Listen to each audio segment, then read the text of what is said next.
name's Mike Majlak. I work at a company called Lovesac. We're across the street at Landmark Square. Has anybody here ever heard of Lovesac before? Yeah. You have? Wow. I guess the marketing team there is doing a pretty good job.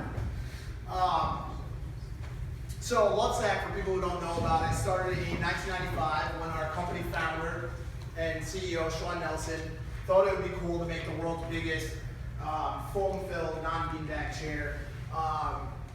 It seems like a novel idea, like something like, he just thought it would be cool, he wanted to make one, but before he knew it, it started catching on, and people started wanting them, and all of his friends were asking, hey, where can I get one? Can you make more? Like, I want one, right?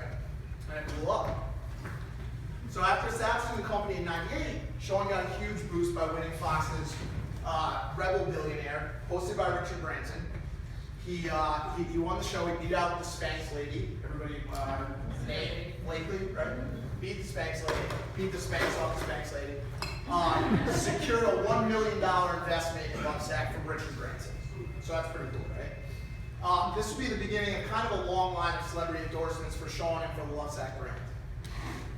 So the brand spent a lot of its earliest years kind of as a lifestyle brand, going from event to event, setting up these kind of large beanbag chairs at like the X Games or at Sundance, and kind of tailoring to like a younger demographic, like the beanbag crowd, right? Like kids that would want to spend $100 on a cool beanbag to stick in their corner, and all their friends would jump on it. But then things got exciting in 2008 when Sean rolled out Sactionals, a two-piece patented modular couch system that can fit in any room, has changeable, machine washable covers, and is probably the coolest couch in the title. And I'm not saying that because I'm not. The addition of the Lovesac brand eventually grew into a whole new branded product line, now responsible for close to 80% of the $85 million that Lovesac's going to do in 2016. So imagine from a beanbag chair to an $85 million annual revenue. So Lovesac has its corporate headquarters over at Landmark. We have about 300 people working in 59 retail stores across the country. And in 2013, Furniture Today named us the fastest growing furniture retailer in the United States. In 2015, Lovesac did about 80% of their business in their 59 retail stores and the other 20% on a moving e-commerce site. And we've been able to outperform the industry because we have a very modular product that's able to be shipped very easily. So it's the only furniture brand that can really do that.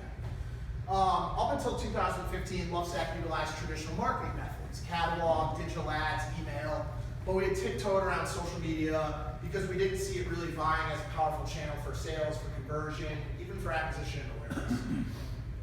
So personally, I was in 2014, 2015, I was consulting to a lot of small brands, to a lot of mom and pops and smaller brands. I was consulting on their social media and how to use it to acquire customers and from an acquisition and awareness standpoint. And I met with Sean, and Sean asked me to come aboard to help him kind of manage his own social and acquire people to follow him and build a celebrity brand. But then I was quickly kind of swallowed up by Lovesac and by the brand, and I started managing their social and PR activities full-time in 2015. So I was tasked with increasing two things: increasing social channel growth and driving traffic to Lovesac.com. So the problem, we sell couches and kick-ass beanbags. They're freaking kick-ass couches and beanbags, but they're couches and beanbags nonetheless. Pretty unsexy stuff. So the problems were, how could we create a fun brand identity on social media that would engage our audience and drive traffic to Lovesac.com and our retail locations? And even if we created a compelling story, how do we amplify the message at scale? How do we tell people what we're doing without spending a ton of money, right? So when I came aboard, the brand relied mostly on organic content to drive their social growth. An ever-changing Facebook algorithm that I'm sure a lot of you guys are familiar with that stops posts from being seen unless you guys pay, right? It was limiting views to our unpaid content, and we were doing a lot of large, heavy up spends around holiday promotions. So you're 20% off, you're 15% off, and we were just kind of spraying this promotional messaging. So the main problem I was faced with, and we were faced with as a brand, is how can we expand our reach without spending a fortune on paid ads? So how can we talk to people and expand our reach? So in 2013, 2014, there was an advent of something called influencer marketing. And influencer marketing is a form of marketing that identifies individuals that have influence over potential buyers and orients marketing activities around these influencers. Benefits of influencer marketing are the ability to reach millions of people with relative ease with your brand message through efficient pricing.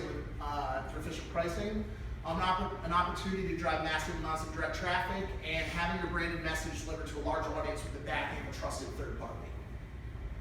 In layman's terms, by appearing to support your brand, an influencer can get millions of fanatical fans to also support your brand, convert to sales, like your pages, and potentially become customers for life.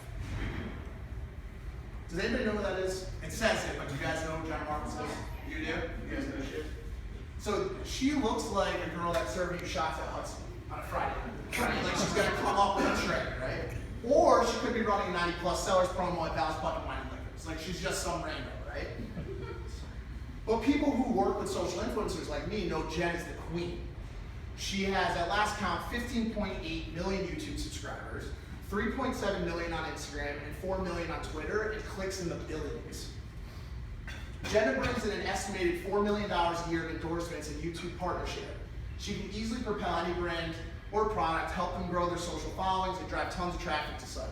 But for a small brand like Lovesac, a partnership in the hundreds of thousands of dollars, what do? We don't have a budget for that. I'm hot as heck. Influencer marketing for a small brand, the best thing does anyone here have a startup by any chance, or like a small brand?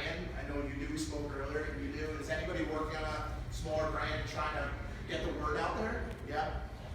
So the best thing a small brand can do is really swim in the waters. Like be on social, be on Instagram, be on Twitter, know what the buzz is for the day.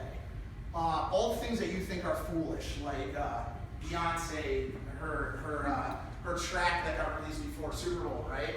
And she had this big scandal with Red Lobster. It produced 300,000 tweets on social media, and it was like a huge spike in sales for Red Lobster, 33% sales spike in one day. So all the things that you think are like foolish are really propelling a ton of conversation, are really good things to get people excited about. Know who's making noise on each channel. More importantly, who they're talking to. Bethany Moda, for example, talks to teeny bopper fashionistas. So if you have a small brand that sells, jeans or t-shirts or something like that to a younger demographic, she's your girl. But just because an influencer has millions of followers doesn't mean those followers will convert sales for your target. So you need to know your target. Only spend time and money talking to the people who you actually want to listen. So Lovesac's audience, in 2015, we really began paying attention to who our audience was. We also began to segment this audience by those likely to buy sacks and those likely to buy Sactionals. Sactionals buyers are likely to be young parents with a household income of $110,000 annual, somewhere between 25 to 40 years old. Sack buyers, on the other hand, skewed younger, teenagers, 20-somethings, and college students.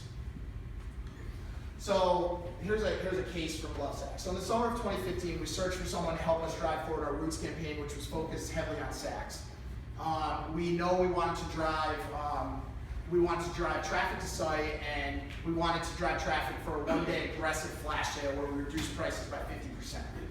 So we found a potential influencer, an up-and-coming Vine star, Logan Paul, who has 9 million on Vine and millions of followers on Facebook and Instagram. And although Logan was up and coming, that didn't mean he was going to come cheap. He was already securing massive partnership contracts and hundreds of thousands of dollars from people like Dunkin' Donuts and Home Depot.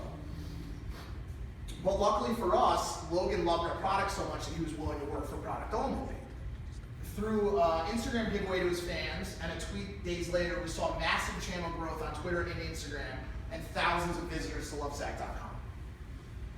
The partnership continues to drive results months down the line. Direct traffic continues from Logan's site, and also he did a primetime television ad for Truth, the anti-cigarette company, and our product was featured on primetime TV. So, in the end, the partnership with Logan helped propel the Roots campaign to millions of new eyes, aiding in awareness and acquisition. The day of Logan's tweet, Lovesac saw its biggest sales day ever, with over $2.5 million in sales in a 24-hour period. Okay, so it was a direct conversion. The relationship with Logan also spawned numerous other high-end influencer partnerships. Acacia Brindley, Wiz Khalifa, if you guys know who he is, and also Rob Gronkowski. Does everyone know Gronk? Gronk's now a huge fan. Most recently, we secured a product trade partnership with emerging pop singer Shawn Mendes, who posted pictures on an Instagram audience of 7.9 million. Does everybody know the song Stitches? Yeah. Stitches? I'm not going to sing it. I want to, but I'm not going to. Post drove the largest channel growth we've ever seen, and thousands to the site for another one-day flash sale in early January 2016. It almost crashed our site. Talking about thousands and thousands and thousands of people coming to the site. So what can your brand do to get involved with influencer marketing? Number one, know your target audience. If you know who your customer is, then you know what kind of message you want to get to them, and you know who can help you propel that message. Number two, be social and stay on top of the who to. Three is craft a unique selling proposition to separate yourself from other brands and make your product appear sexy, no matter how unsexy it is. It could be that. Be realistic in your expectations for immediate sales growth. Search your networks for talent managers and other people who can get you in touch with influencers. So just because you locate an influencer doesn't mean that you're going to know how to get in touch with them, right? More than anything else, be authentic with your brand. Once you get your brand story right, the influencers will come to you. And nothing is more engaging than content created by an influencer who truly loves your brand. So that's pretty much all I got for tonight. I'm really hot. And